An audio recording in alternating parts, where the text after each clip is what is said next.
Three, two, one. We are live. Hey, how about you, everybody? Welcome into the Auburn Live call-in show. I'm your host, Jeffrey Lee, Senior Recruiting Editor for Auburn Live on 3. Today is Monday, April Fool's. Beaches with two E's. Man, we're going to have a fantastic show because Auburn has A-Day coming up. Big recruiting weekend. So a lot to discuss. Some new On3 RPMs from On3's newest family member, Mr. Steve Wiltfong. And here to discuss it all with you and me, Mr. Cole Pinkston, Mr. Allen Hand. How about you, fellas? How about you? How about you, Jeffrey Lee? Enthusiasm levels here. It needs to be up here. Look, with Steve Wiltfong joining the team, you've already added Phillip Zukes to go along with a great national group that you already had, led by Chad Simmons, Josh Newberg, multiple others. I mean, J.D.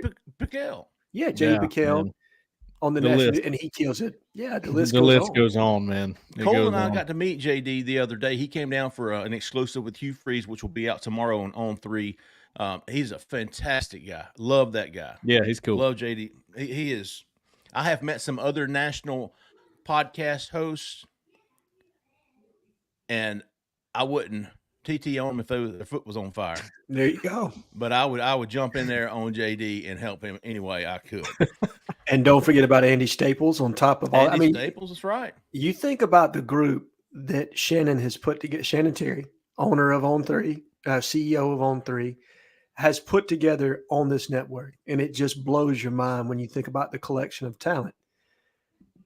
None better than the two guys I'm sitting with on this platform tonight. Appreciate that. Hey, I know who pays my bills. Okay. We're gonna get to the phone lines as soon as possible, as soon as we can. Y'all got some you got some phone calls you want to make. You want to ask us a question, maybe discuss some things. Auburn football, Auburn recruiting, basketball recruiting. Got a JP Pegues coming in tomorrow on Tuesday for an official visit. He is a transfer point guard from Furman who averaged 18 and I think 5 assists. Right at like 4.9, I think, but rounded up to 5. Big time pickup if you can get him. Visited South Carolina this past weekend, coming to Auburn on Tuesday. So the 701-779-9585. Want to get to the phone lines as soon as possible. But before we do, don't forget, if you're in Auburn, in Opelika, in Lee County, you want to get out of that house, you want to find a new one, you need somebody to help you, look no further for the help you need. Miss Jessica Andrews with the Talons Group. Give her a call, 334-704-4442. She is a 5-star realtor. If you don't believe me, just ask Zillow. Oh, okay. Yeah, Zach will put her up here in a little bit. Zach in the back is having technical difficulties.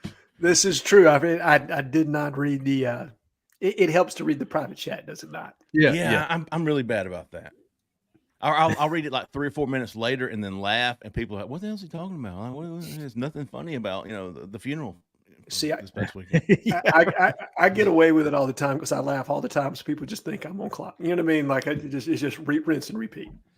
Real quick, while that gets reset, I thought Wiltfong joining On3 was a huge splash hire, but for Auburn fans, 2 things came out of that hire today, which was Husan Longstreet is coming back for A-Day, the number 7 quarterback in the country, as well as he put in an On3 RPM recruiting prediction for Brody Schull, the potential future 5-star offensive tackle from Oklahoma. That's correct. Yep. Who visited 2 weeks ago.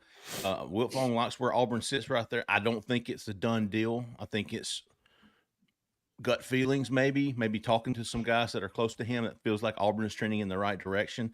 We were talking before the show real quick back to Longstreet, him coming in. Guys, what does that do for you? Cole, we'll go to you first. What does that do for you and your thoughts on Auburn's chances with Husan Longstreet? Well, if you're with us here, if you watch our recruiting shows, we talked about this. That was the main takeaway from his interview when he was on campus. He didn't say anything special until, I might come back before I make my decision April 14th. And we talked about that as being, maybe the game changer of this recruitment. I even said I might put in a prediction if he comes back. So I got to tell you, I'm really thinking about it. I think Auburn's on the rise here and has been for a while, even before the visit. That's why we said, look, Texas A&M's got the public momentum. They're getting the picks. They're getting the press, but that Auburn visit hasn't happened yet. That's what we were saying before that. Alan Wait to Hitt. see. Got to Oh, see what happened there, right? And Mhm. this is a huge development. Let's see, Alan, same thing with you. Let's see, April the 14th is when Husan is making his decision. So a little less than 2 weeks. He'll announce Sunday week. We talked about it, Alan. If he doesn't come back, it's not a deal breaker, but damn if he does. If he does, because that is a change to the original schedule. And anytime you have a visit that late in the game, and Auburn's going to have the most recent visit, okay? So as our friend Keith Niebuhr used to say before he joined the Gators online site, follow the visits. Follow those visits. Follow the visits, okay? So that sticks out to me. The other thing that sticks out to me is the developmental aspect. This is reading that piece that Steve Wiltfong put together. That was something he talked about, is the developmental team that Hugh Freeze has there and the consistency with which those guys have worked together. You talk about a quarterback developer in Ken Austin, a guy that's got coaching at the pro level as well as at the college level and put multiple guys in the NFL. Hugh Freeze that's put Malik in the NFL, along with I'm trying to think of Chad's last name right now off the top of my head. I'm losing it. Chad Kelly. So 2 different guys right there. And obviously he took a kid in Bo Wallace that had no, in my honest opinion, did not have the ability that measured up with his stat line and was able to produce with him what he was able to produce. So if you're this young man and you're looking at that and your other team is Texas A&M, Mike Elko, fantastic coach, outstanding coach, but he's a defensive-minded head coach. The offensive coordinator they hired, Colin Klein from Kansas State, good offensive football coach, but he doesn't have that pedigree of putting guys into the NFL. So if you're a quarterback and you're looking at that, along with the collection of talent you put together, the wide receiver position in the most previous class, you think about being the quarterback, getting to play with those guys for 2 or 3 years. It'll definitely make you turn your head, and I think it's got Husan Longstreet thinking significantly about Auburn. I've asked around today. I think there is some legitimate buzz on Auburn's end too, and we'll see how it all shakes out. If he shows up in Auburn this Saturday, hang on, boys. Hang on, because it could be warp speed on that one for sure. You know, we talked about the On3 RPM day back in early March. We talked about the guys we put predictions in and some of the guys that were on deck that we considered, Husan Longstreet being one of those. And we talked about, we saw A&M pick up 2 or 3 predictions that day, and we understood why.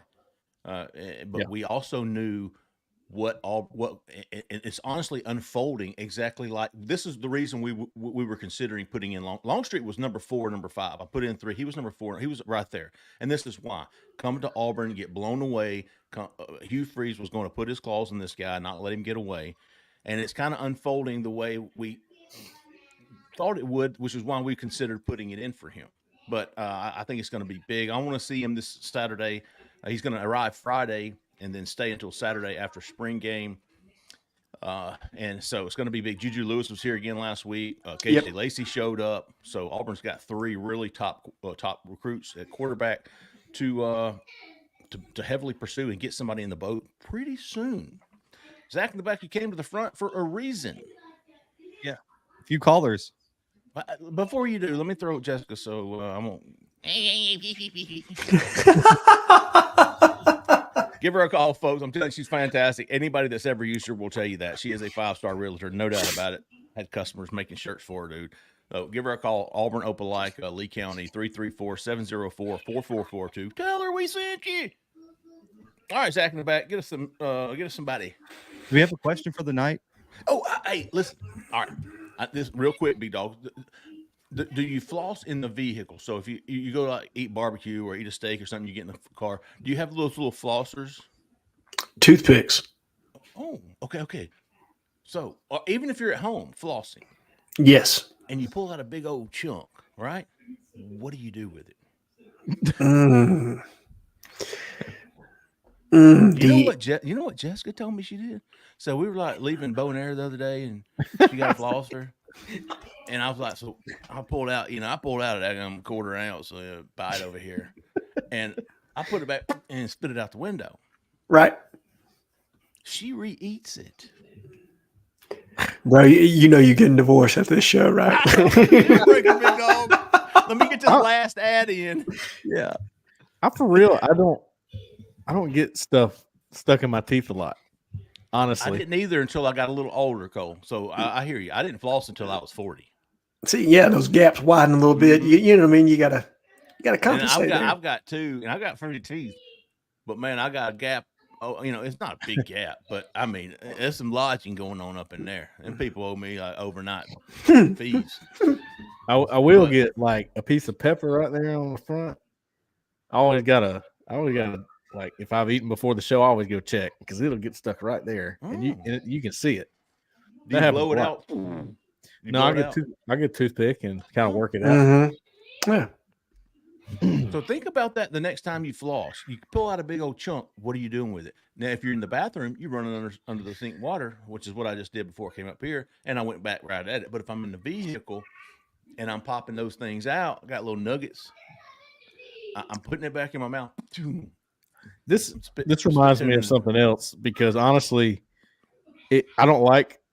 So, what scares you more? a woman that reads her.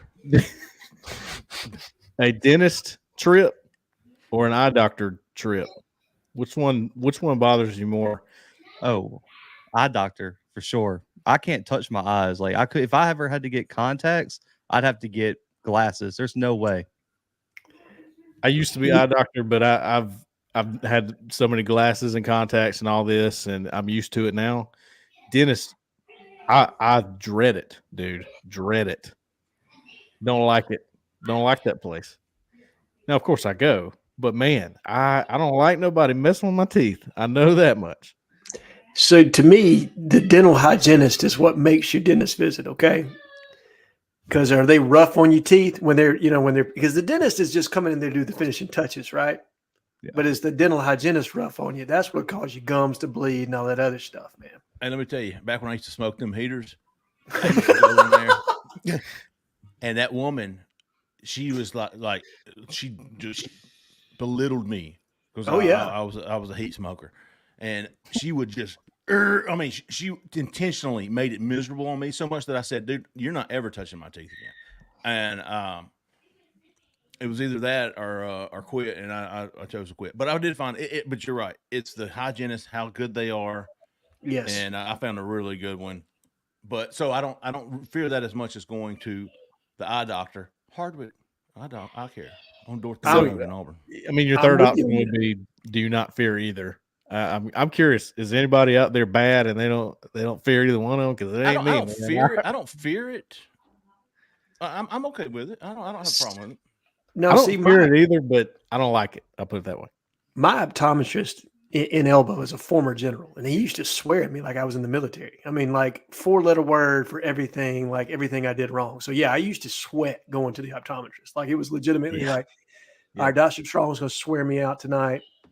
I know I haven't been taking my contacts out like I'm supposed to. Just go ahead and prepare for Yeah. it, man. Yep. All right, so feel free to jump in on any of those topics. But I would be curious if you do floss in the vehicle, and if you do, what the hell you do with those nugs? All right, Zach, do your thing. We got Kevin from Wilmer kicking off the show as always. Now I think this is like 4 straight weeks. Yeah, But Kevin, you're live. our leadoff hitter. Kevin from Wilmer, Alabama. What's on your All right, mind Kevin. tonight, big dog?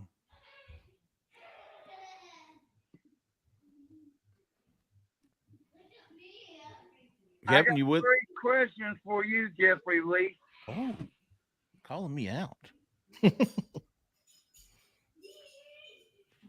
First question being Kevin. How many touchdown passes Peyton Thorne will throw? Okay, that's a good one. What's your next That one, is Kevin? good. How many touchdowns Caleb Burton will have? Okay. And your last guy. How many touchdowns Jaquez Hunter will have? Ooh, okay. I like that one. Kevin, once again, big dog, hit it out of the park. All right, let's start with some research. We'll start with the baseline. Kevin, thanks so much for calling, Big Dog. We always appreciate you. You're a absolute fixture of this show. All right, let's talk about last year, Peyton Thorne. Yep. Can anybody, Zach, do you have any Yeah, stats on Peyton Pulling it up Thorne? now. I'd Yeah. also be interested in Jarquez Hunter. I got I'll pull that Jarquez one up, pulled too. up. Peyton Thorne, I think he So, had maybe Peyton- 16. Peyton has 16 touchdowns with 10 picks last year. Hey, he had 16 and how many? 16 touchdowns, 10 interceptions. Okay. All right. Well, 16 is your starting point, right? Yes. Assuming he's going to be your starter quarterback, assuming he's going to be better, assuming that ratio is going to improve, if I put the over-under at 21 and a half,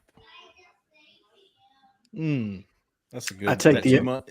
I take the over, and I'm going to tell you why. Ooh. I put it high up there, so if somebody took the over, they're So for those Talk that to have me. those that have been paying attention to the technological advances that are coming to college football, specifically with the earpiece, it is going to favor high tempo offenses, because if you're getting to the line of scrimmage, you're going to be able to set your play, and by formation alone, you're going to be able to know on some of these option routes and different aspects of Hugh Freeze's offense. Okay, option 1, 2, and 3 are dead. Peyton, go to option 4 and 5. It helps him with the decision-making aspect of things, and especially in a condensed spot like the red zone, it's going to speed things up. Now, I think it's going to hurt overall quarterback development because you're not going to be reading things like you used to. But I firmly believe decision-making was the biggest issue, in my opinion, with quarterback play last year. If you're able to help mitigate that some, especially since you've increased the wide receiver depth, I think it's going to go over. I'm going to go with 22 to 23 touchdowns. I think the interceptions are going to go down somewhat because you're going to have other people in his ear helping him make decisions, knowing where to go with the football. His best statistical 2D passing statistic was at Michigan State in 2021 when he threw for 27 touchdowns. Wow. In 2022, he threw for 19. So, of course, both of those years, he had double-digit interceptions. He had 10 in 21, and he had 11 in 2022, and, of course, 10 more in 2023. So, Cole, 21 and a half, Peyton Thorne, over, under. Boy, that's such a perfect one. I mean, I think it's going to be over 20. Yeah. But I don't know if I would go that far. And I almost don't. I think it's almost going to be an Auburn thing more, because Auburn's just, when they get in the red zone, they like to run the football. And Understood. That's what I saw last year. Now, look, you got some different guys now. Rivaldo Fairweather, obviously, you know what he is. Cam Coleman. Is Camden Brown better in the red zone this season? There's options, okay? And saying that Peyton Thorne is going to have more touchdown passes or over is not synonymous with saying he's going to be all that much better. You're really saying that the offense is going to be better too. Sure. Correct. And here's the thing, and I'm with you, Cole, but I think they're going to leverage the RPO a good bit in the red zone this year. I think the RPO, and it depends on how people want to play them. If you're going to try to play up on the back and stuff the box, well, guess what? That's going to be over the top on you. If you're going to if you're going to sit back on it, then they're going to hand the ball off and let Jarquez or Damari or Jeremiah Cobb or whoever or Peyton Thorne pull it, contingent on what play they have on. So to me, that's why I'm going with the over, because I think of the evolution of the RPO and how much they're going to maximize it this year with the different weapons they've got on the outside. I'm with you. It's not much over that 21, but I think 22, 23. What I did is essentially quick math with what Jeffrey was talking about. I took the average of what he did in his best year and his worst year at Michigan State. 46, that'd be 23. Yeah, that's probably that's when I said it. I thought 20 to 23, 21 and a half. I think it's anywhere in between 20 to 23. Zach? Yeah, that's where I was. I thought the same thing as Alan did. I was thinking the range like 21 to 24, 24 being the high end. Because I think last year, I think of that Iron Bowl drop in the end zone that and a good wide receiver would have caught it. Vandy, they had the one guy, I forgot who it was, dropped the wide open post route that probably would have been a touchdown. There were a handful of opportunities where when the wide receivers would have been better, he probably would have been closer to 20 touchdowns than it would have been 16 last year. So I think with the upgrade in wide receiver talent, you're going to see an upgrade in his touchdowns. I'm going to. You know what those 20 touchdowns are? I mean, you add 4 more touchdowns to his resume. What do you think that adds a win to Auburn? At least one? Sure. The Bama game, for sure. You get that one, or that big one over the middle that he hits to Rivaldo Fairweather, which nothing but green grass in front of him if he hauls that in. I mean, one touchdown, and Ken Austin said it. I'm not reinventing the wheel here or any kind of a genius, but if they go up 28-20 right there and Alabama's got to drive the field and get 2, I think that's ball game, period. I mean, right there in and of itself, that's one. Would you have won Ole Miss? I don't know. Would you have won Georgia? Maybe. You certainly weren't. It wouldn't have made a difference in the LSU game, that's for sure. I know You needed them to drop some passes for that game to be different. Well, or think about Thorne just connecting with Jay Fair in the A&M game. How does that change that game on that wide open switch route they had on there? Yep. Do you guys think he has a lot more attempts this year? Because I'm looking at his Michigan State stats, 389 and 387, the 2 years he started. Last year at Auburn, 265 was his attempts. Does he get over 300? He's got to be plus 300 to have balance this year. We were too. I'm glad you brought that up. Sorry, I keep cutting you off. You're good, Cole. I'm glad you brought that up, Zach, because we're just talking numbers here. That's all we're doing. 61% completion was the second best completion percentage he's had in college. The year that he threw 27 touchdown passes, his completion percentage was 60. All right. Just strictly if I'm not great at math, so don't, 389 attempts that year to 265 at Auburn last year. Lower attempts means it's harder to get that percentage up, right? And that how? So he still had the same percentage.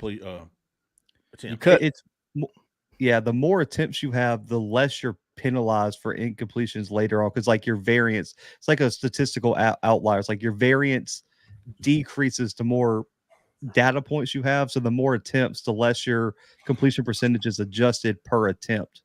Yeah. So he had the exact same completion percentage with over 100 less attempts. I thought that was interesting. And I'm okay with the 62% completion percentage, but what kind of throws is he completing? Are we talking about we're completing down the field vertical shots, loosening up the box, or are we talking about dink and dunk? His yards per attempt went down. He averaged 8 yards per attempt in his best year at Michigan State. Last year was like 6.6. Yeah, that's got to get it. We need to be closer to 8 to 9 yards per play. Per pass attempt, making sure that we're stretching the defense. We didn't do enough of that last year, and you didn't have enough vertical threats on the outside to be able to do it realistically. So we all for it, if nothing else, we all four consensusly believe it'll be 20 plus touchdowns this year. All right, Jarquez Hunter, I think he's had 7 each of the past 2 seasons. I'll put the over under at 8.5. I'm going big over on this one. Oh, I'll go over. I was going under. Zach. Dang. I thought I'll stamp that and watch his reaction. Yeah. I'll go over. I'll go over on that. 8.5. I'm not going huge over, but over. I almost think they relied upon him more. Maybe more heavily last year when the passing game was dookie. No, I hear you. See, so to will me, he get as many attempts? I think he's going to be running into a lighter box, and the chance of ripping off long runs is better. I don't think they're going to have to hammer him in the red zone as much, and it's going to be more, I'm going to be able to break one from 25 out because I'm playing against this light box. Yeah. So I'm going to go over. I'm looking at 9 to 10. Probably 10, I think, is going to be the number I'm going to settle in at, because I think Damari's going to get some touches in the red zone as well. Yeah. And then what happens with Jeremiah Cobb? because that's the interesting piece to me. And then how many times does Speed. Peyton pull it in the red zone? Yeah. Yeah. Good point. 8.5, Zach. I said under just because of the variety at running back. I think Cobb's going to take carries. I think Austin's going to take carries. I'd be more happy if they all had somewhere around 6-5 apiece. And then, of course, like Alan said, I think Peyton's going to pull some. And I think they're going to be creative with some jet sweeps with some of the athletes they have on the outside now. I think they're going to get a little bit more creative in the red zone. So I think it spreads out a lot more. Yeah, but that's smart. I mean, and I agree. I don't disagree with anything you just said, Zach. I think my thinking is, like Cole said before, the offense is going to be better, and therefore the production is going to be up in your frontline players. Well, Pinkston. Yeah, I said over. Okay. Slightly. It is interesting though. We all seem to be in agreement that the offense is going to be better, On and paper, it should be. I mean, we're talking with these numbers. We're saying they're going to score more touchdowns, points. Lots more. I think with who you have calling the plays, the increase in weapons on the outside, and the proven production that you're bringing back on the offensive line gives me confidence because you've got some consistency up front and at quarterback for the first time in a while. Now, look, I can't pretend like Peyton was good last year. He wasn't. All right. There were games he was good. Sure. There was absolutely games where he had his moments.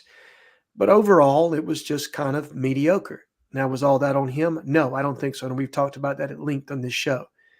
So if the practice reports we're hearing right now about Peyton's consistency and being the best quarterback in the offense, now that doesn't mean he's going to be great, but he's the best quarterback on this team right now. And if everything I hear about various weapons on this team are true, I think with Hugh Freeze, Ken Austin, Derek Nix calling plays, whatever, whoever it is, I think in this offense, especially with that headset piece, and I firmly believe that's going to play into this, guys. I do. I think when you're telling a quarterback where to go with the football and you have guys that have the vision and have had the play calling success they've had where the quarterback's not having to think about the advantage Maryland had on us in the bowl game. I mean, it looked like a video game for that first quarter because they had them so dialed in on what we were doing to adjust defensively speaking. They got cheap points, man. And I think we're going to take advantage and get some cheap points in certain games in certain situations. Real quick before we move on to our next caller, Caleb Burton. I'm 2.5, 3.5. Let's say 2.5. 2.5 TD receptions for Caleb Burton. I was thinking 2. Under, because I just don't know how featured he's going to be in the offense. Yeah.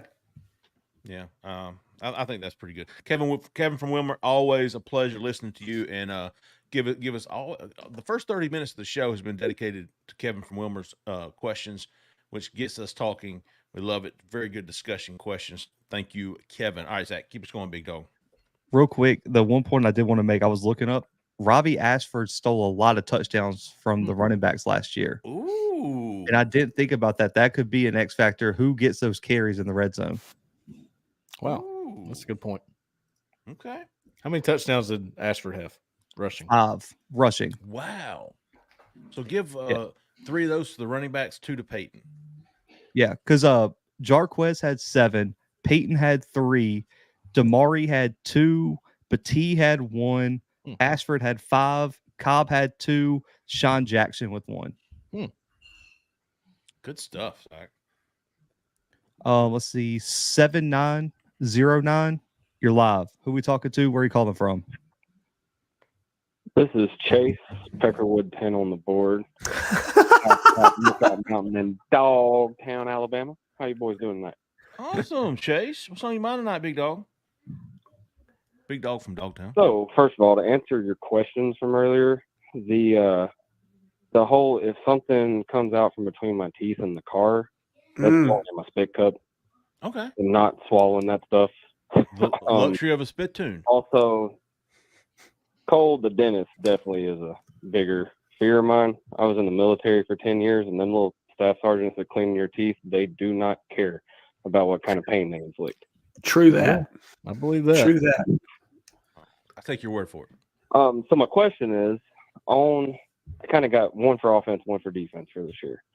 And it's kind of who plays more snaps. So on defense, Champ Anthony or Laquan Robinson. Ooh. And then on offense, I did have one picked out, but then you kind of said something about don't knowing how much Caleb Burton will be featured, so it made me almost change it, because does that mean Robert Lewis is going to be an outside guy or a slot guy? Because right now, with Perry Thompson coming in late, I would have to say more than likely it would be Cam Coleman, what I saw, Cam Coleman at an outside, Caleb Burton at an outside, and Robert Lewis at your slot. But I'm going to stick to my original one, Jeremiah Wright or the field at guard, who plays more snaps. I like it. Okay, Champ Anthony, Laquan Robinson. Anthony. Oh, Yeah. Cole loves him some Anthony. Well, I think he's going to be a starter for Auburn this year. I do too.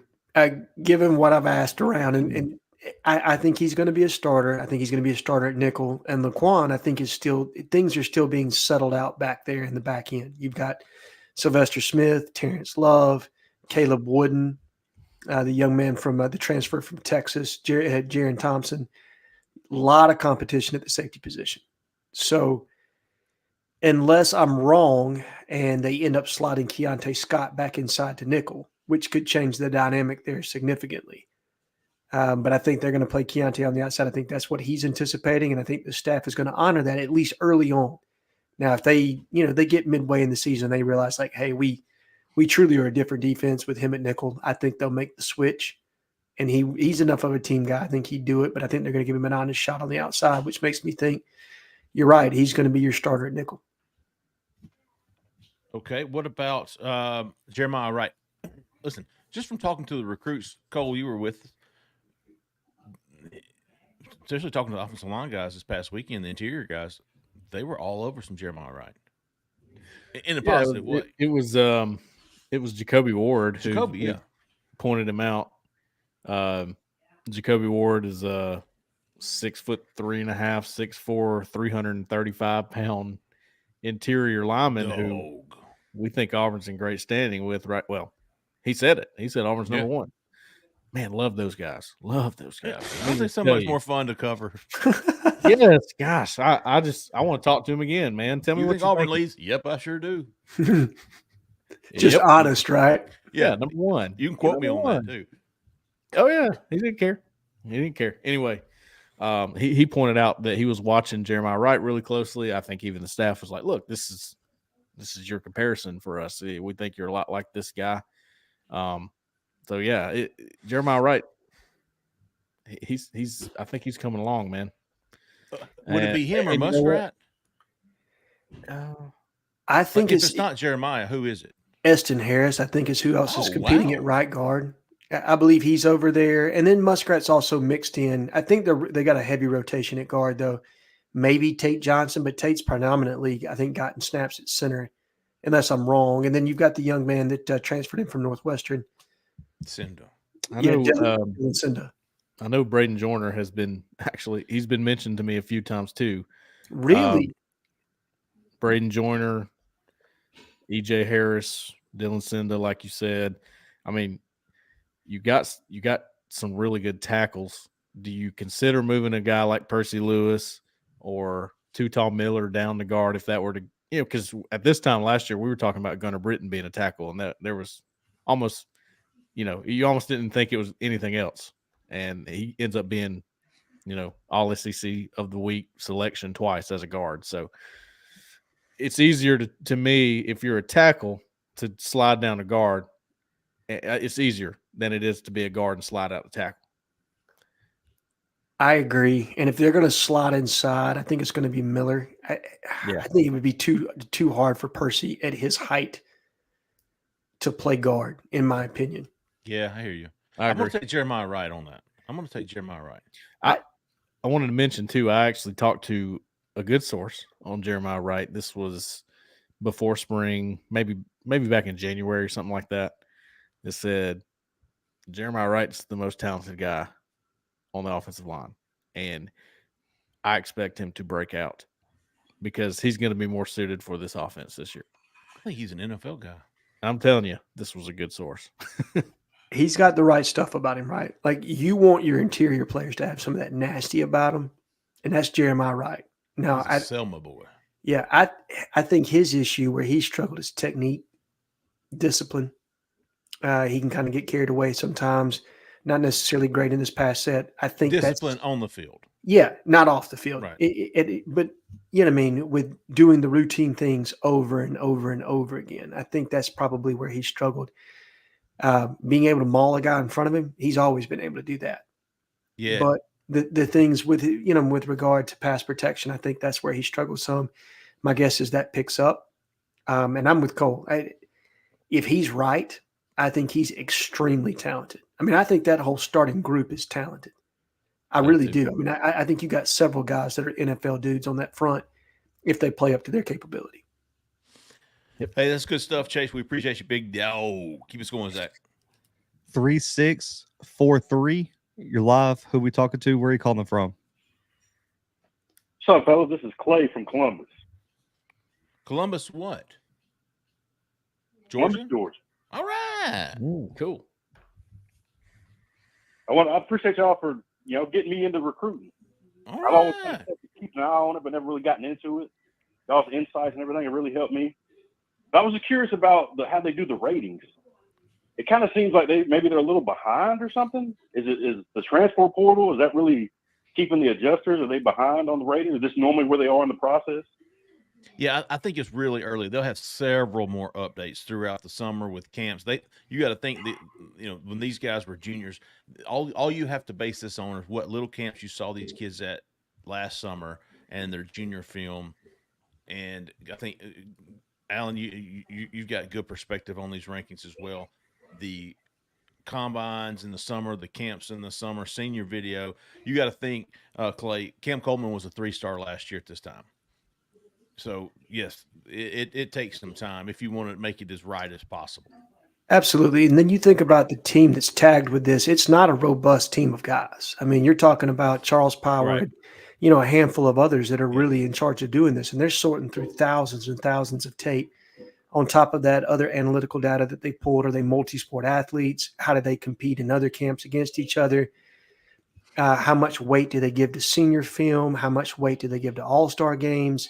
What do they think about Elite 11, other flag football type events that they have over the summertime, man? So there's a lot of moving pieces as it pertains to doing the rankings. I don't envy Charles Power in that group. I think that is an extremely tough job to have. I think it's really easy to cut it down to who's a 4-star and who's a 5-star.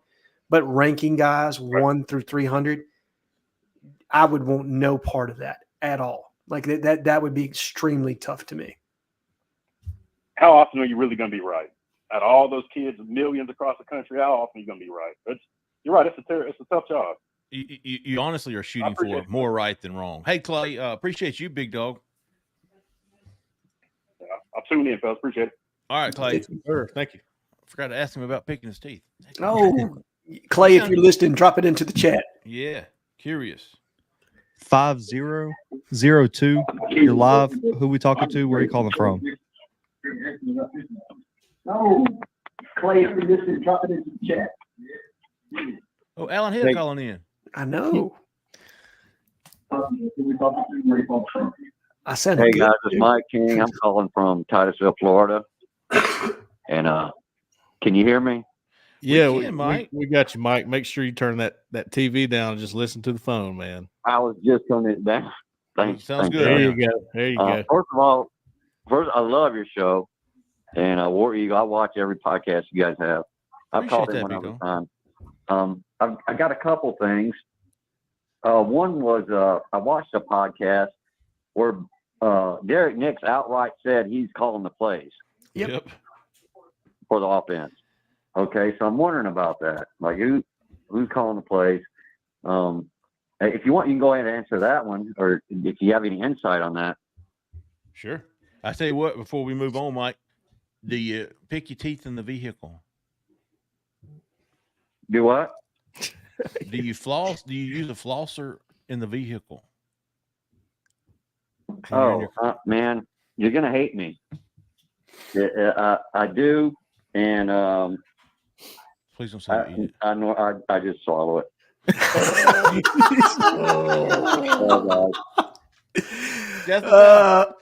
I found him. I mean, if it's fresh, like I just ate, if it's been in there for a few hours, then yeah, I'm spitting it out. But if I Dude, that's just exactly ate, then what she yeah, said. I'm gonna go ahead. I'm just gonna swallow it. Like, she why said am I wasting food? You can still taste the salt and pepper on it. Yeah, I might add some salt and pepper. Oh. little A1 sauce, maybe.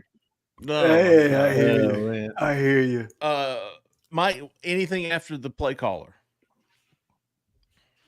Anything what? Did you have anything more than after who's calling plays?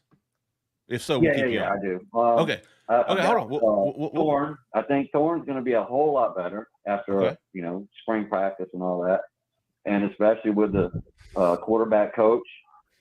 I think he's going to be a lot better than last year. And speaking of that, my last question is, how many running yards do you think Thorne will have, or do you think he'll be specifically throwing the ball, or do you think they're going to use him and run a lot, like where maybe he might even beat out some of the running backs on yards gained? Okay. And if you want to answer those, I can hang up or I can stay on the line either way. We'll take it from here, Mike. That's some good stuff. That's some good conversational pieces there. We'll start. See, Derek Nix. We talked to Mike Muscle was listening to our show. Derek Nix flat out said during his interview that you're looking at him, the play caller, you're looking at him, but at the same time, Hugh's telling, I think he told the media before he hired Derek Nix that I'm going to be calling the plays. Told Chris Lowe that. Chris Lowe reported that. Okay, and you can say whatever you want, Chris Lowe. If there's a reporter that's in the know as it pertains to SEC head football coaches, Chris Lowe's the guy. And if he's saying that Hugh Freeze told him he's going to, and I think it could be a combination. And you guys tell me what you think. Like, I honestly believe Derek Nix is going to call plays at Auburn, but Hugh Freeze is going to get involved in critical times, call plays during the tempo game, different at red zone potentially, things like that. But Nix is going to call plays, and I don't think that's uncommon, right? Like, Cole, you've been on a head coaching on a football coaching staff. You know how this works. It's not uncommon for somebody else to call plays at times to switch in and out and/or to let people call different sequences or nuances of the game. 3rd and 7. Let me get this one. I want to call this one. Yeah. Listen, there's a lot that goes on with play call. I've been in a headset before during games. I've been in the box. I've been on the field. I've assisted play callers before. I know that it's one of those jobs where it's really, really tough to pass off to someone if you're the guy that does it. Gosh, it's hard. I believe Derek Nix fully when he says that. Now, what you have to remember is if he's calling the plays, Hugh Freeze probably made the play sheet. Yeah, here's your Okay, five. does that make sense? Yeah, it does.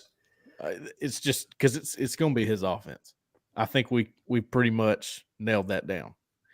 Now Derek Nix is going to have a lot of influence in the offense. Yes. That's why he was brought in, and he's been with Lane Kiffin. You think that if he's got elements from that offense, they wouldn't want to infuse that? Of course they do.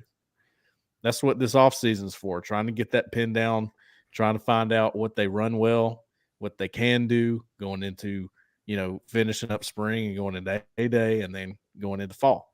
So I expect, like you said, to be a mix. I think Derek Nix will call it most of the time, but I think Freeze will take over when he feels necessary. And I do love Lane Kiffin's offense. I do. And I think that there are going to be elements of it, but it's so hard to replicate because Lane just sees the game so differently than a lot of different guys. I mean, he's easily a top 2 play caller in all of college football. So I still lean into it being heavily Hugh Freeze's offense, but I'm really interested to see what Derek Nix is able to pull over from Ole Miss, specifically something from the run game standpoint. I think that's where they've been ingenious the last couple of years with some of the things, the motion shifts, and the way they've had play design on certain run concepts. So I'll be interested to see the eye candy and how that shakes out from the run game aspect. Peyton Thorne rushed for 515 yards a year ago, more or less in 2024. Less. 515 yards is a lot. Yeah, it is. I mean, how many did Jarquez have? Just 1,100 or something like that? 900. That's what I said. Well, he had a 61-yarder against Georgia. Yeah. I mean, are we seeing him doing that at all again? Haven't taken one down the sideline like that? There's going to be the RPOs, though, right? It's always going to be a staple in that offense. You have to have a quarterback that has some level of mobility and keeps the defense honest. But do you have to rush for 500 yards? No. I think probably the sweet spot for the quarterback is, what would you say, Cole, between 300 to 400 yards probably? 350, 400 Yeah, yards. if it's not like a Robbie Ashford, if it's a Peyton Thorne and you want him to be, throwing the ball more, then yeah, that's probably it. Yeah. You want him to be just good enough that he's a threat and has to be respected by the defense. You just said, Alan, the run game was almost genius at times. It really was. And a lot of it was, I would argue, some of the best offense Auburn had in 2023 was when Thorne was running the read option, because he made good decisions in those, really good decisions. And in fact, I've graded him on the corner. If you ask me, I'll pull it up and I'll show you where I graded it. The reads, dude, he's almost perfect on those. Just talking about the simple read, give it or keep it, right? Not talking about did he make the right play with it in his hands, not talking about that kind of stuff, just the read. Yes, he did that right. Robbie Ashford, who was supposed to be the guy that does that, didn't. He didn't make the reads right all the time. So, yeah, that's got to be part of your offense, especially if Peyton Thorne is your choice at quarterback, and we think he probably will be. So you're hoping Peyton Thorne doesn't have to rush for 515 yards. Right. If the passing game can get where it needs to be, then the running back has got natural creases. Because if you're running against that lighter box, you think about it. If you're running against a 6-man box, by comparison, Auburn was running into 7- and 8-man boxes last year. Sure. Having to move 2 extra guys. If you're not having to leverage mid-skill talent and bringing your tight ends to pin down and to compensate for those extra guys that are rolling into the box, then I think you just got that much more of an open lane and natural creases. They're going to spread it out a little bit more. It's going to be interesting, but I tend to believe they're still going to have some zone pulls, some design zone pulls for Peyton, because they're going to take advantage. They're going to have some quarterback draw plays, variation of the quarterback run game, because when you can get a hat on a hat, that is where your true advantage is in any kind of a spread offense. And that accounts for that guy, especially when that extra man creeps down. So I think the quarterback run game is still going to be there. I just don't think it's going to be featured in the same way because of the improvement on the outside. The vertical shot plays are going to be there, and the emphasis on the passing game that they're going to have this year. And to be honest, do you want Peyton? I mean, given the inexperience that you have in your backups, do you want to see Peyton get hurt? I don't know.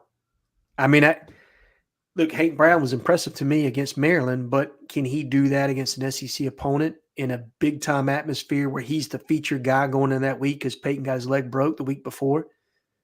I just don't want to see that just yet. But maybe I'll be wrong. Maybe we'll see 8A and Hank Brown will come out there and be lights out, and I'll think, okay, I'm comfortable with whichever way they go as far as depth is concerned. Back to what Zach was talking about. Ashford had 46 carries for 217 yards last year. If you're talking about that eating into what Thorne might do if he were the quarterback full time, you remember he split time a lot last season. So 217 yards there. It's interesting to look at. And I would argue that a lot of that was design run, and not a lot of that was read. It was probably design run. Good stuff, Mike. I believe we got Anthony on the line here. Anthony, you're live. Fellas.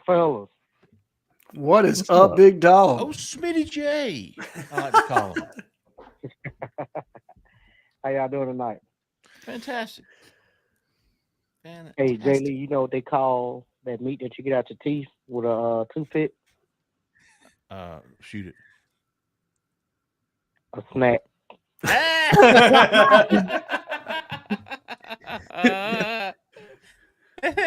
Dessert. Right. Called leftover. I like it. We know where you stand there, big dog. Yeah, man. quick two questions. Get y'all talking tonight. Okay. Hold on. Y'all aren't pulling out of your teeth what I'm pulling out of my teeth, man. If y'all are re-eating it, y'all ain't eating. All right, my bad, big dog. Go ahead, Smitty. So with Egg Day this Saturday, just give me 2 points each of y'all of, even though it's spring, what needs to happen this week. Like, I mean, in the game, like 2 points that you feel like needs to happen just for it to be, a successful spring game and, a successful spring. 2 points you need to see. Second question is, looking at Free's staff, his assistants, who you guys feel will be the first to get a head coaching job out of his staff? Okay, 2 things we want to see from A-Day, and then who's the next head coach on staff, wherever it be. Not in Auburn, just get a head coaching job. Right. Who leaves to be a head coach, or not even who leaves, but one of these guys is going to be a head coach. Who do you think the first one's going to be? All right, so 2 points of emphasis for A-Day. 2 things you want to see from A-Day. I like this question, especially coming from a recruiting perspective. So, who's got Alan? You ready? What you want to see? Is Cam Coleman what he's been billed to be at this point? Does he show? I mean, and I don't want to put undue pressure on the young man. Look, I think there's been a lot of talk as it pertains to him and his skill set. Now he's different from everybody else. So I want to see what he's like in Jordan Hare. People paying attention, and obviously it's not going to be a live broadcast this year. And I think some of that's by design, and I don't blame him. Look, given the transfer portal the way it is right now, the last thing you want is people watching your scrimmage tape and saying, "Hey, that guy's really pretty good. Why don't we give him an NIL deal?" You know what I mean? And then he's in the transfer. So, like the kid from Colorado last year that had the crazy spring game, and he hit the portal like a week later. Yeah, MLC. Yeah, Montañez, Lemon Craig. That's it. MLC was in the port. Like he got blown up on.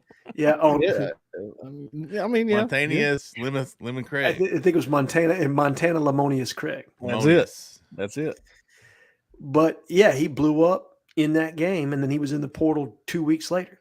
So you would hate to see that. I mean, at this point, it is what it is. And I think that, if I'm being honest, I think football coaches would prefer we don't put depth charts out and all kinds of things, because kids get upset about where they are, even though we may not even know. So it's what it is on that. I'm over with that rant. But want to see what Cam Coleman looks like. Is he the real deal? And then probably defensive tackle wise, what do you get from Gage Keys? Does he make any splash plays that make me think, okay, we're better at this position than I thought? And even if we are, what's the depth like behind him? But I do want to see what Gage Keys looks like and what Cam Coleman looks like. Those are my 2 big things from this game. Like it. Go Pinkston. Yeah, I wasn't thinking in terms of individuals. I was thinking more personnel groups. That's fine. That's fine. Well, be your own man. Well, number one thing, I want good weather. That's number one. Just checked it. Oh my God! High of 66, low of 46. Partly sunny. That was one of the biggest letdowns in the world last year, man. Wasted my spring. Terrible. Anyway, no, I want to see the offense put together a good drive, maybe like a 2-minute drill type deal where they're having to throw the football and get down the field in a hurry. And I'm talking about the offense with Peyton Thorne or whoever your starting quarterback is or perceived to be. Hank Brown, I don't care. I want to see an offensive group put together a 2-minute drill type drive, or if it's not 2-minute drill, you're having to throw the football. And on the other side of that coin, I want to see the interior defensive line stuff the run a little bit. Yeah. Because right now that's my biggest concern. It's a bigger concern to me than the quarterback. So I need to see that. And maybe it doesn't happen. If it doesn't, then expect Auburn to go heavy D-line, interior D-line in the portal. Zach? I wasn't thinking interior D-line because I do think that's a weakness and they're going to have to address that. I was thinking how linebackers in their run fits, because a lack of good defensive tackles puts so much pressure on those interior linebackers. Like I look back 2 years ago to Owen Papo, us not having a strong interior game killed his game because he wasn't able to take on the offensive linemen that were getting to the second level. So I want to see how disciplined our linebackers are. And if we can have someone other than Eugene Asante step up in that second level. And then on offense, I think I'm with Allen. I just want to see wide receivers, not just Cam Coleman. I want to see Bryce Kane. I want to see Cam Coleman. I also want to see how the older guys developed. I need to see Camden Brown go out there and put on a performance. I need to see Johnson go out there and put on a performance. I just want to see, did our wide receiving core take a step forward this offseason? I'm with you, Zach. That's huge because that tells you whether or not you need to get back in. Obviously, I think we've all are all of the opinion that they're going to get back into the portal as it pertains to interior defensive line. Are they going to bring in another playmaker on the outside, or do they feel like they have enough? This is kind of a checkpoint here for Camden Brown. And I don't know that has it been reported whether or not he performed in the last scrimmage or not, or whether he was held out for a minor injury, because that's what you don't want to see if the kid's injured again. We saw him walking out and he was fine. Okay. I mean, he participated. He might have been doing, on side work with the trainers, but right. We saw him leave and he was fine. Okay, and because you've seen differing reports there as it pertains to whether or not he was able to play in the scrimmage or not, and that could be a health thing, or it could be they just held him out to see other different personnel groups. You know what I mean? So sure. I don't really know on that, but I do want to see the health of the wide receiver core. And I'm with you, Zach. What do those other guys look like? Because Cam Coleman's one thing, but how does Robert Lewis look? How does Camden Brown look? How does Jay Fair? Jay Fair, yeah. How about Sam Jackson? That's the guy. Is he out of a yellow jersey yet? He may not be, but I mean, he's been participating in practice for most of it from what we've seen. So good. So I'm with you. Do they take that quantum leap there? And then what does Rivaldo Fairweather look like? Is he more consistent catching the football this year? For me, it's probably the most obvious, dude. I want to see the quarterbacks look competent. I want Auburn fans to leave that game or to turn that TV off or whenever it runs and goes. I have a little bit of hope because of what I've saw today. I think encouragement. Fans should watch that spring game and leave encouraged by the improvement of that position, whether it be Walker White, Peyton Thorne, Holden, Henry, whoever. I want that position to look competent and not be the Achilles of this. I don't want people going into the offseason going, oh my God, here we portal quarterback. I want people to leave that 8-day game and go, man, we've got somebody. One of those four guys is going to be the guy. We got it. Yep. We got it. Also, I wrote down defense line, and I tell you what, one thing I've heard about this offseason pretty consistently after practice, but the pace of the offense is much faster. Like their balls to the wall. Ole Miss is a lot like that. I'm sure Hugh Freeze has always wanted to be that go fast, so fast. But last year there was a lot of you've got a quarterback who'd been on campus for 6 weeks before the season, and it was a lot of looking around, the play clock's running down. You didn't want to tire your defense out. They had no depth, so you're taking your time. Deal. So I want to see what the pace looks like, and I don't know that we'll get a true feeling of the pace, but from what I've heard all spring is that's been a big area of focus. Yeah.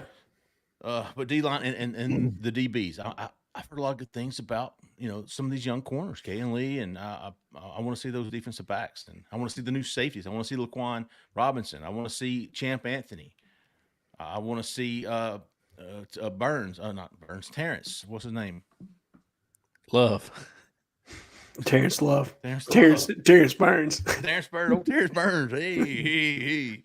So, I mean, there's just that's why I love A-Day, because all the stuff you've been hearing since the end of December is you finally get to put some eyes on it. We get to see them in practice once, twice during spring, but to be able to see them in a game setting, to be able to see Camden Brown if he gets in there. I want to see Caleb Burton. I want to see Robert Lewis. I want to see these new guys. I want to see these freshmen. I want to see DeMarcus Riddick.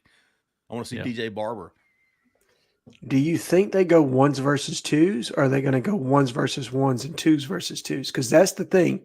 Because if you walk away on a 1 versus 1 and either the offense or the defense got the better of it, then you know what I mean? Like, is it a true – because you damned if you do, damned if you don't, right? Like the only way to come out of that and feel good on both sides is if you're going ones versus twos. It was like my video of Cam Coleman the other day at practice when he's running the kind of a go route and he makes the behind the back catch, and it's like, wow, what a great catch! You've got everybody going, oh wow, and you got the rest of them going, that throw is sucky. Who the hell threw that? Right. It's like if one thing is positive, that means the other thing is negative. Exactly. So either the offense is great and the defense sucks, or the defense is fantastic and the offense sucks. It's tough to win. Are you guys on the board of? I know there's been like this thrown around for the past few years about spring scrimmages rather than games where Auburn would play like Jacksonville State or someone like that. Tuskegee, Alabama. Yes, I would love that, Zach. The only thing I worry about is with our microwave society deal going on here. If they don't look good against Jacksonville State, oh my God, Auburn's terrible. Oh my God. I'm going to be honest with you. As much as I would love that, I would love to take the FCS game that Auburn plays every year and every other SEC team and move it to the spring, right? And sell tickets to it, make it a live event the whole night. I think they're actually trending more towards like an NFL OTA type situation. Not Jacksonville. You said they're good. They're too good for a spring game. But I think they're moving more towards like an OTA type situation where you're going to have practices with no game, and it's going to be more workout throughout the spring, and then they're going to have summer OTAs, and maybe you get like a summer practice session with another team or something like that. I think that's the way it's trending because there are coaches that are when I say legitimately paranoid about the portal right now, especially with the being able to enter at any time, about letting other people know what's on your roster or where you stand from a depth chart standpoint, or who's performing really well because of the potential that somebody else is going to reach out, because everybody's tampering. Yeah. Everybody. I mean, I'm Auburn included. All right? No offense. I'm not saying anybody independently, but if you're saying you're not tampering, you're not trying at this point because there are no rules. Yeah, exactly. And so what keeps somebody from, seeing someone on your roster and saying, hey, that kid can play. He's buried at Auburn, but I'll pay him to come here. That's for sure. And now that whole depth that you were trying to achieve, you're one person lighter from doing that. So I honestly think, as paranoid as coaches are, they're going to try to push or angle to do away with spring altogether and do more of an NFL OTA type situation. All right, Zach, who you got to the grand finale? We actually had one extra person. He's a signature caller, so I'll let him end the show. But real quick, 3883, you're live. Who we talking to? Where are you calling from? Hey guys, this is Zach Stevens from Chattanooga, Tennessee. What's up, Zach Stevens? Not a whole lot, guys. I just got two things for you. One, saying I really appreciate all y'all do every time I'm updating Twitter. It seems y'all are always posting something. So first, I just want to say I really appreciate everything y'all do. Man. Appreciate that, Zach. Absolutely. Number two is I'm just curious who y'all thought would have more all-purpose yards. Would be Cam Coleman or Jarquez Hunter, and I'll shut up and let y'all talk. Okay. And again, I really appreciate everything y'all do, and keep it up. Appreciate you, Zach. Appreciate it. Great question. All-purpose yards. Jarquez Hunter, does he have a couple of catches out of the backfield to add on? Because he rushed for 900. Auburn hasn't had a 1,000-yard receiver since Ronnie Daniels and 30 years ago. So does everybody feel comfortable saying Jarquez Hunter is the easy pick here? Yeah. Yes. Yeah, I think we're closer to having a 1,000-yard rusher than we are a 1,000-yard receiver in this offense. I am admittedly worried about the hype with Cam Coleman. Yeah. I'll just be honest with y'all. Because people are hyping him, man. They are hyping him. And I just want to reiterate, the dude is a freshman. All right. He would be going to prom right now, as I like to say. He just turned 17. Yeah, I don't know. I'm not ready to say he's going to be a 1,000-yard receiver in year one. Right. I completely Doesn't mean he won't be. Doesn't mean he won't be. And if he, if he's less than 500, that doesn't mean he was a bust or anything like that. I think 600 to 700 is a great year. Yeah, great. As by Auburn standards, that's outstanding. And I think probably if you're looking for a comp from what you can expect from a freshman, Seth would probably have the stats of what, like, to me, if Cam Coleman can do what Seth did, anything above that is a fantastic year. If you're talking 500 to 600 yards, 5+ touchdowns, that's a successful year for Cam Coleman. And that would have been our leading receiver last year. I think it's very obvious that Cam Coleman has a higher ceiling than Seth Williams. But if you get the production that Seth Williams had in his career at Auburn from Cam Coleman, are you disappointed? No. Because that guy was absolutely good. not. Yes, he was really good. I mean, I think he'll do better than that. I do. Well, I think he's that kind of player. Let's get rid of Jarquez. Does Cam Coleman in his Auburn career have more all-purpose yards than Auburn's starting running back? Because Jarquez won't be here in 2025. Does he have more? Will he be the team's leading yardage getter in 2025, 2026? Who's the quarterback? Because that's the big thing. Henry. If it's Hank Brown, Henry or Walker?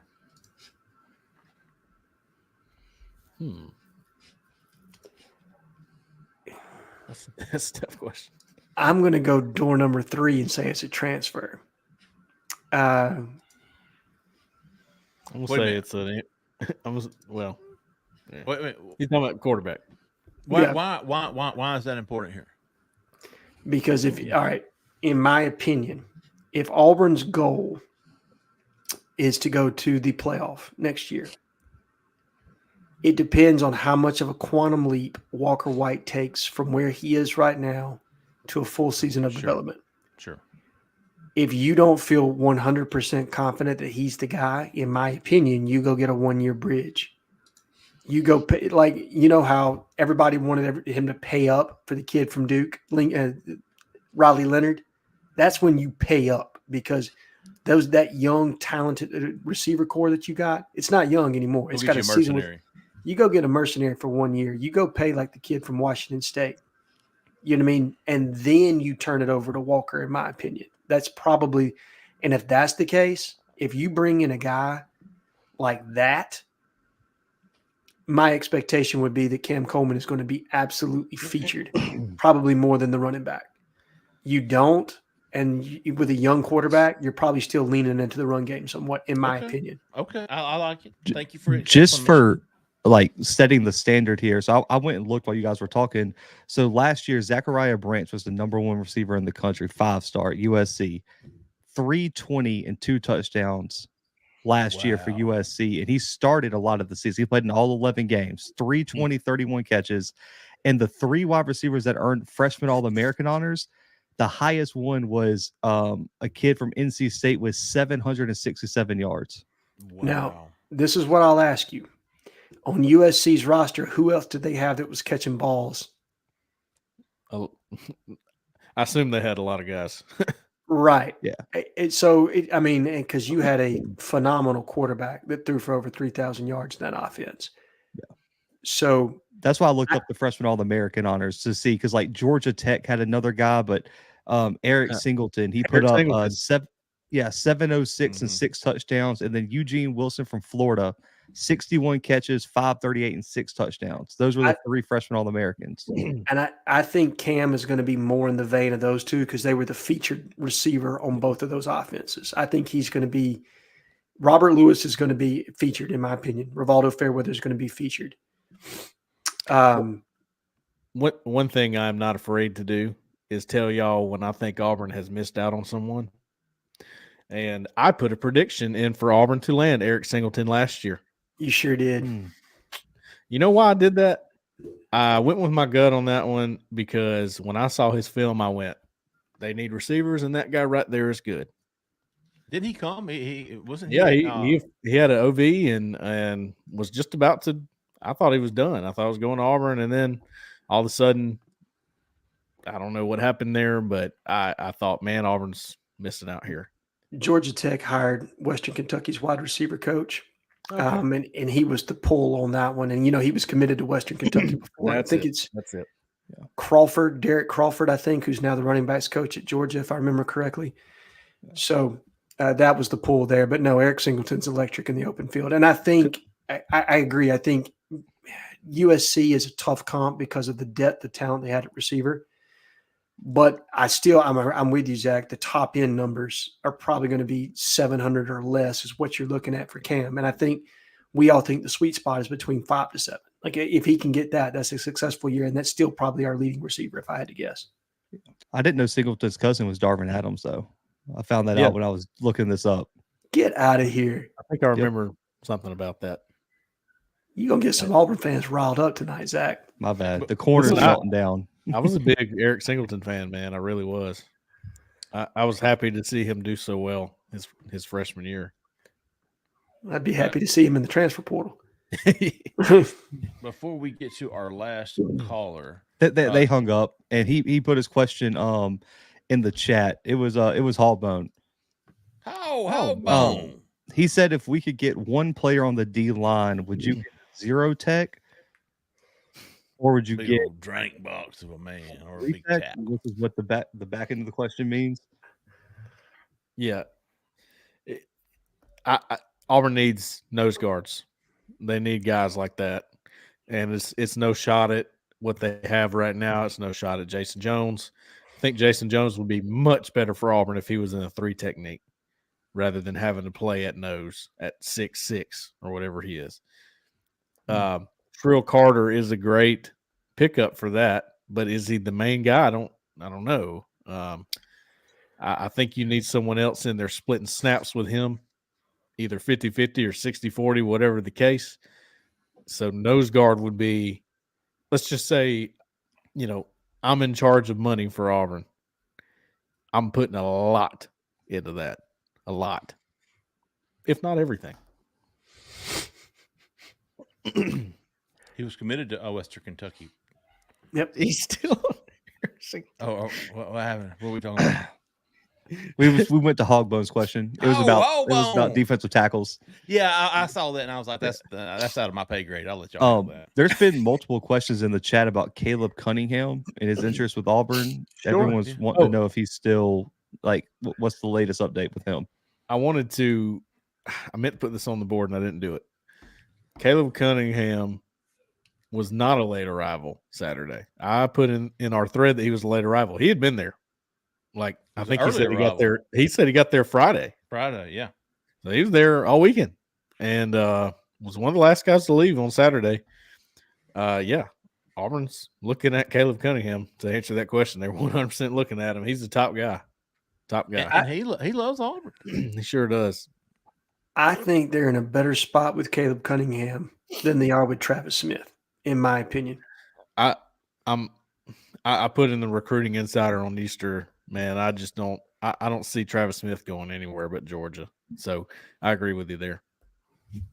I think if signing day were next week, if Caleb Cunningham were to leave the state of Mississippi, which is going to be extremely difficult. Yes.